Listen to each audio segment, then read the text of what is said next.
In a poor neighborhood, a black teenager living with his mother in hardship crosses paths with a confused, homeless old man rummaging through a trash can after his late-night shift. Despite facing prejudice and having little himself, the boy decides to bring the man home.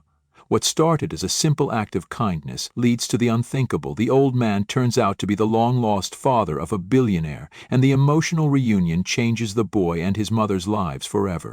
Before we dive in this story, let us know where you watching from. We love to hear your thought.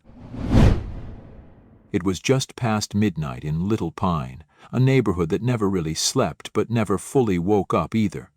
The streets smelled like old oil and damp pavement, the kind of place where corner stores stayed open too late and no one made eye contact unless they had to.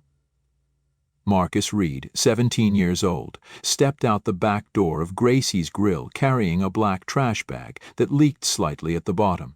The alley behind the diner was narrow, lined with rusted dumpsters, graffiti, and the faint sound of jazz from a second-floor apartment window above. The chill in the air settled deep into his hoodie as he exhaled, his breath fogging under the flickering alley light.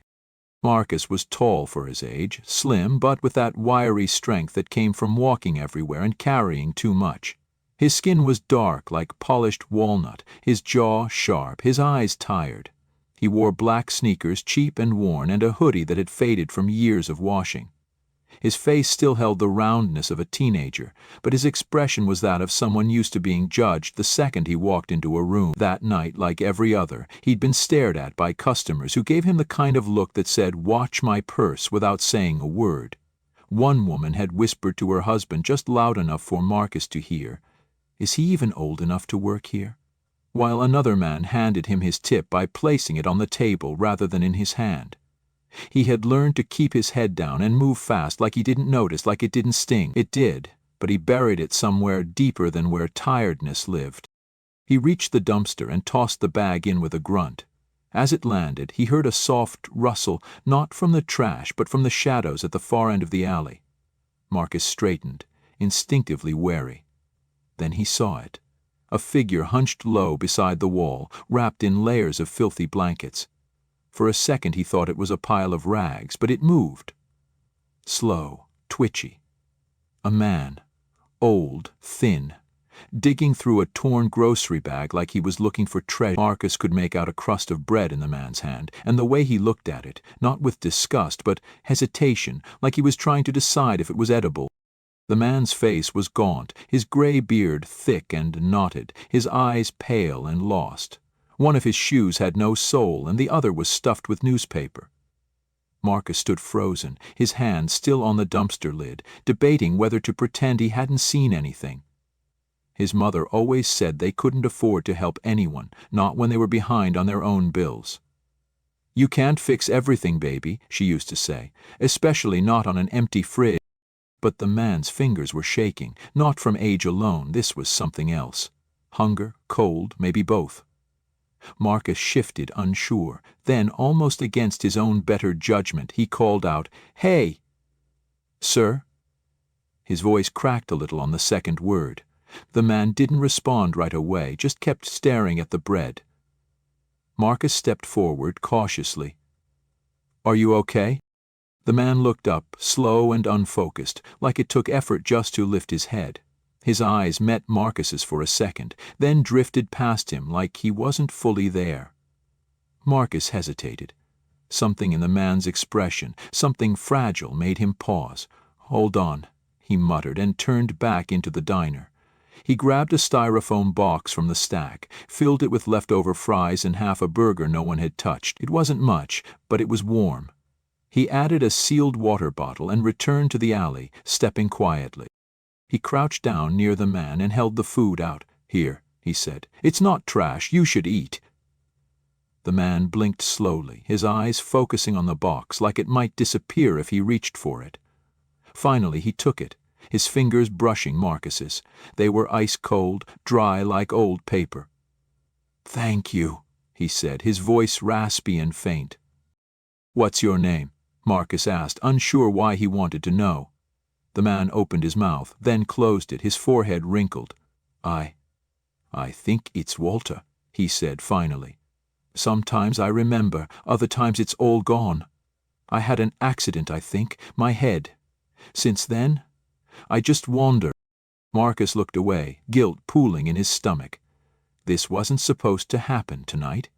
He had school in the morning, a mom working 2 jobs, and barely enough dinner at home for both of them. He should walk away. But when he saw Walter struggle to pull a torn blanket around his shoulders again, saw the way his hands trembled trying to hold the water bottle steady, something inside Marcus hardened. He exhaled, voice low. "Come on. You can crash on our couch tonight. My mom, she might be mad, but she's not cruel." Walter stared at him like he didn't understand the words. Then, slowly, he stood up on wobbly legs and followed as Marcus turned and started walking into the dark. The apartment smelled like boiled cabbage and Lysol, the kind of scent that clung to the walls of low-income housing no matter how many times you cleaned. The paint on the doorframe had chipped, and one of the hallway lights outside blinked in and out like it was trying to decide whether to keep living. Marcus paused with his hand on the doorknob, his chest tight. Walter stood behind him, hunched and silent, his coat wrapped around him like armor. For a second, Marcus wondered if he was about to make a huge mistake. He turned the knob slowly and pushed the door open. Inside, the light over the kitchen sink cast a warm but weary glow across the small space. The living room was no bigger than a motel room, with a brown plaid couch that had seen better decades and a folding table pushed against the wall where a pile of unopened bills sat like a quiet warning. In the kitchenette, his mother stood over a dented pot on the stove, stirring slowly with one hand while the other rubbed her lower back. Diane Reed was in her mid-40s but looked older after years of working hospital janitor shifts that started before sunrise. Her uniform was still on, faded green scrubs and tennis shoes she never took off until bedtime. She turned at the sound of the door, eyes narrowing when she saw her son step in with a stranger behind him. Her gaze flicked from Marcus to Walter and back again. Her voice was quiet but sharp, like the edge of a knife that had been used too many times. "Marcus, who is that?" Marcus didn't answer right away. He shifted, closed the door behind them. Walter stood near the entrance, silent, eyes on the floor like he wasn't sure he was allowed to look up. Marcus cleared his throat. "This is Walter. I found him behind the diner. He was digging through trash, looked like he hadn't eaten in days." Diane wiped her hands on a dish towel, her expression unreadable. Her voice didn't rise, but there was tension in her shoulders, in the way her fingers tightened around the towel. "And you thought the best place to bring a grown man you don't know is here?" "I didn't know where else to take him," Marcus said quietly. "He's not dangerous, just lost. He doesn't even remember who he is half the time." She looked at Walter then, really looked at him. The layers of dirt on his skin, the hole in his coat, the dull glaze in his eyes.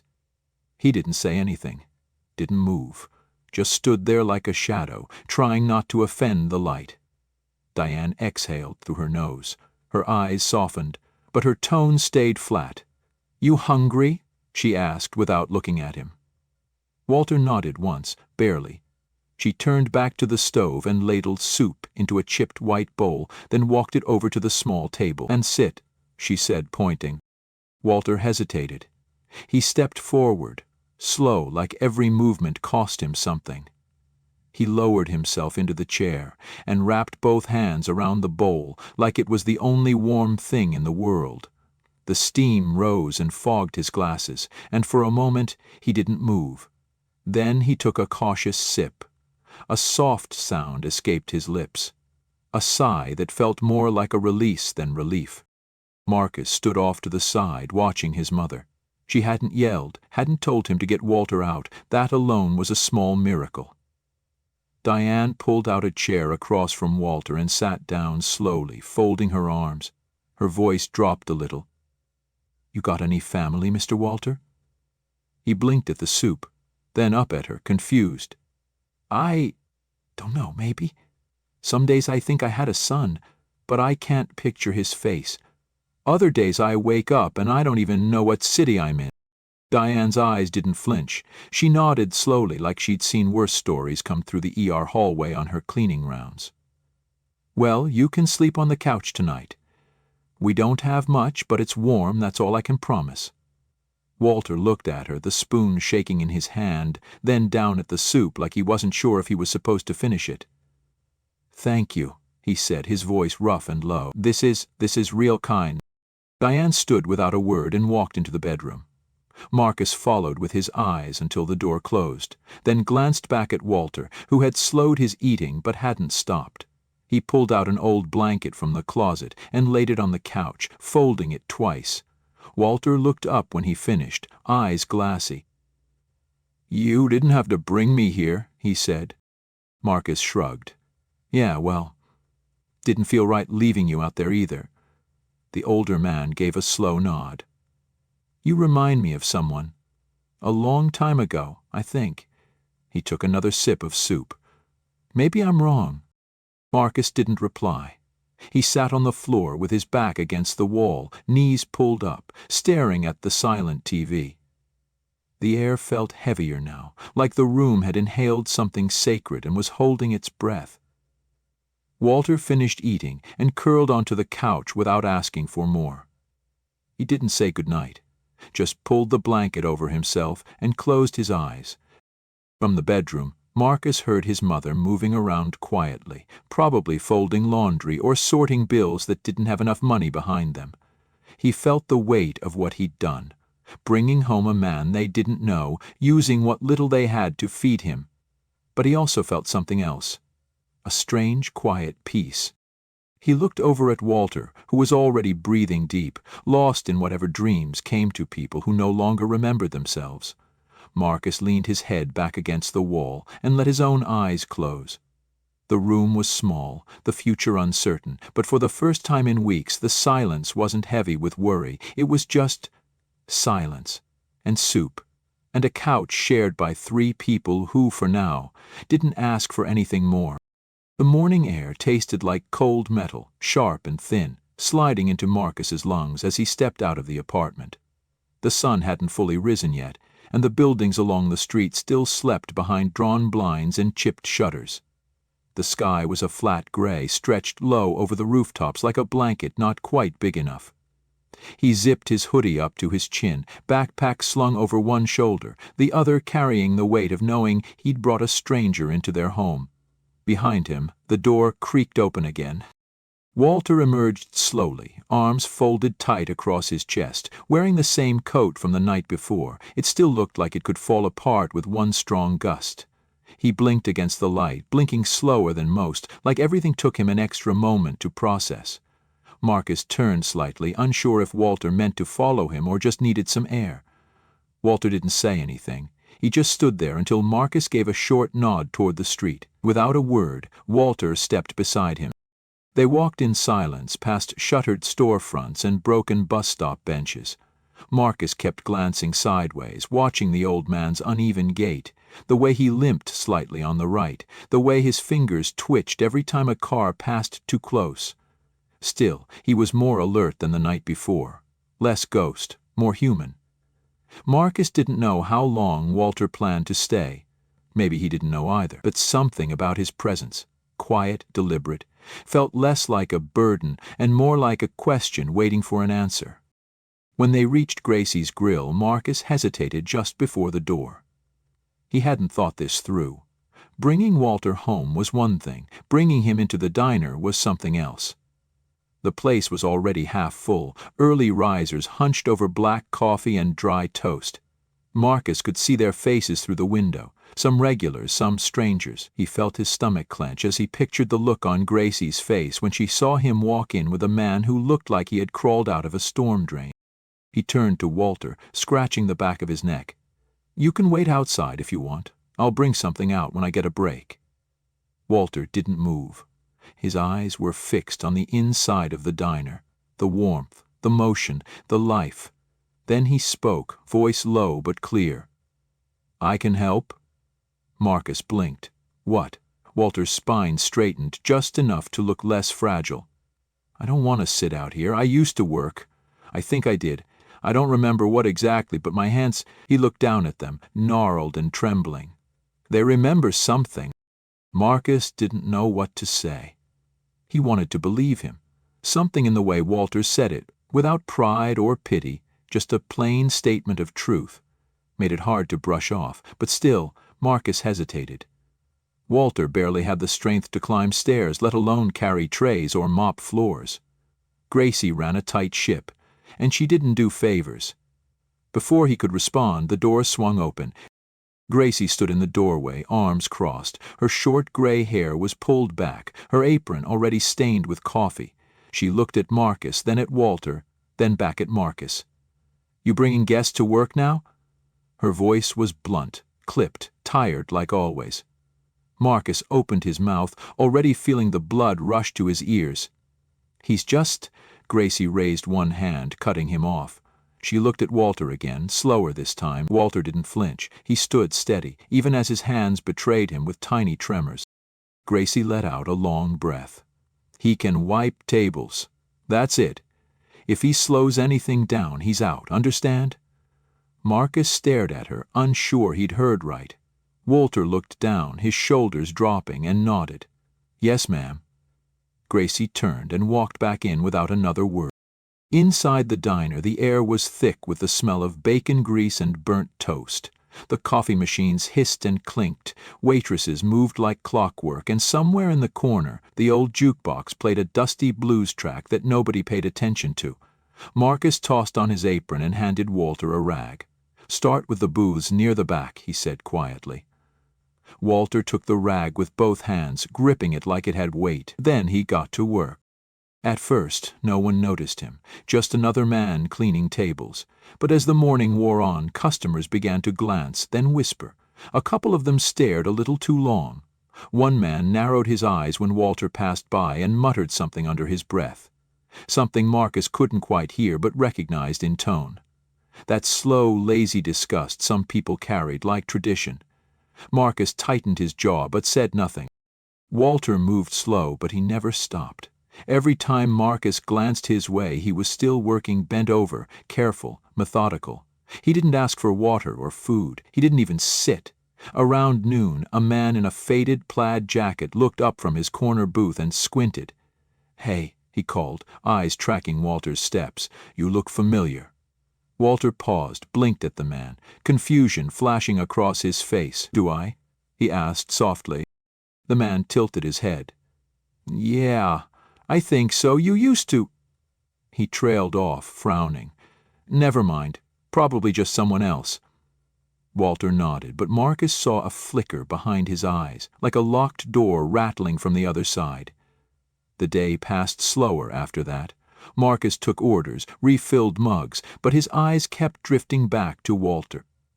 There was something about him now, more rooted, less adrift. He wasn't just surviving, he was trying, not for approval, not for sympathy, just to be useful, just to belong. Gracie didn't say much, but at one point she muttered, "He's quiet. That's more than I can say for half the kids I hire." Marcus didn't smile, but inside he felt a small weight lift. When his shift ended, Marcus stepped into the alley to dump the trash. The sky had begun to darken again, clouds gathering, like yesterday was coming back for a second round. As he pulled the bin toward the dumpster, something fluttered against his leg. A flyer. He bent down, picked it up. The paper was damp, edges curled, but the photo was clear. A black and white image. A man, mid-60s, gray beard, eyes familiar. The name printed underneath read, Walter H. Ellis, missing, last seen 3 months ago. Marcus stared, his breath catching in his throat. The photo matched almost perfectly. Only the eyes were different, awake now, less empty. He looked toward the diner door, heart thudding. Walter wasn't just a man with no past. He was someone who'd been lost, and maybe, just maybe, someone who was about to be found. Marcus didn't wait. He pushed through the back door of the diner with the flyer still clenched in his hand, heart racing like it knew something his mind hadn't caught up to yet. The afternoon rush had settled, but the clatter of plates and hum of conversation still filled the air. Walter was near the front, wiping down a booth with the same slow care he'd shown all morning. Marcus walked straight to him, not even noticing Gracie behind the counter or the glances of curious customers. He stopped a few feet away, his voice low and urgent. "Walter."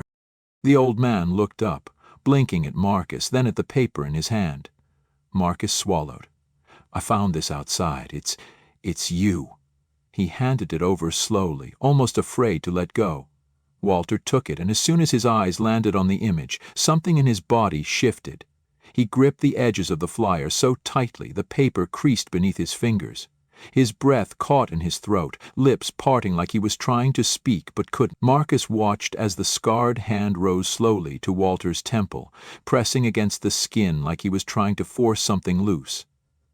"I know this house," Walter whispered, voice shaking.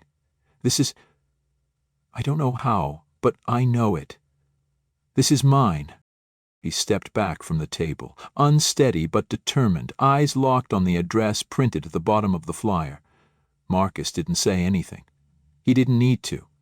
Walter looked at him with a clarity Marcus hadn't seen before. "We have to go, now." Marcus glanced at Gracie. She stood behind the counter, watching, arms folded but face unreadable. After a pause, she gave a small nod. "Go on, kid. He's not going to get there without you." Outside, the sky had deepened into a late afternoon haze.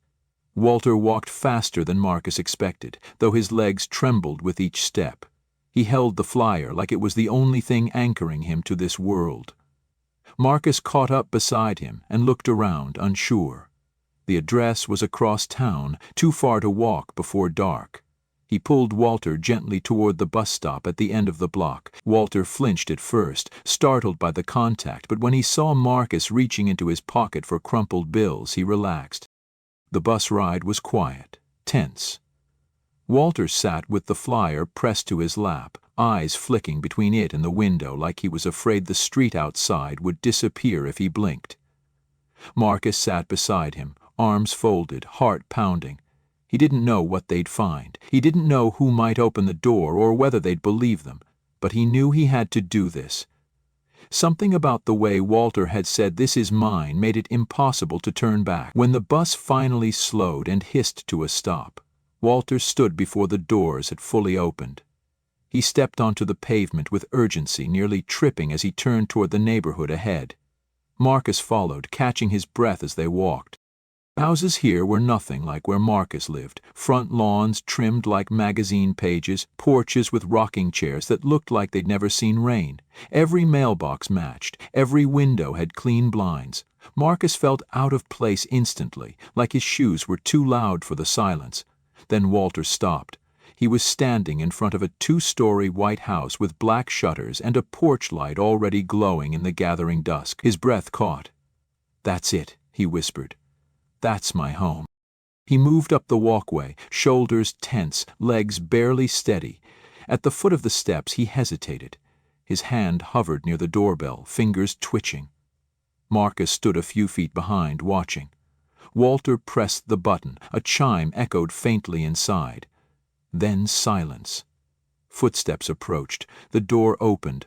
A man stood there, early 30s, dark hair, sleeves rolled up, eyes tired in a way that didn't come from lack of sleep. When he saw Walter, he froze. His mouth opened, then closed again. "Dad?" The word was quiet, like he didn't believe it, like saying it out loud might break whatever spell had brought this ghost to his front door. Walter staggered back, as if the word itself knocked the air from his lungs. He tried to speak but couldn't. His knees buckled. The younger man lunged forward and caught him, arms wrapping around him before he could fall. "I thought," he started, but the rest was lost. Walter collapsed into him, shaking, sobbing with no restraint. His fingers clung to the man's shirt, his entire body trembling. The sobs weren't clean. They weren't gentle. They were raw, like something had been torn open that had never fully healed. Marcus looked away, not out of discomfort but respect. This wasn't his moment. It didn't belong to him. But it still broke something open in his chest. The man helped Walter stand, arms steady around him. Walter looked up, tears streaking his face, voice uneven. "I didn't remember. I forgot your face. I thought I was already dead." "You came home," the man said, his voice cracking. "You found your way." Walter nodded slowly. "I didn't do it alone." The man turned his gaze to Marcus then, eyes locking for the first time. There was something unreadable there, gratitude, shock, maybe disbelief, but he didn't say anything yet. He just gave Marcus a quiet, respectful nod. Then he helped Walter inside, one step at a time. Marcus stood on the porch, unsure if he should follow or leave. He looked at the warm hallway beyond the door, at the photos on the wall, the untouched dinner table. This wasn't his world. It wasn't his ending. He turned and walked back toward the street, hands in his pockets, head down. The porch light stayed on behind him, but he didn't look back. Walter had found his way home. That was enough.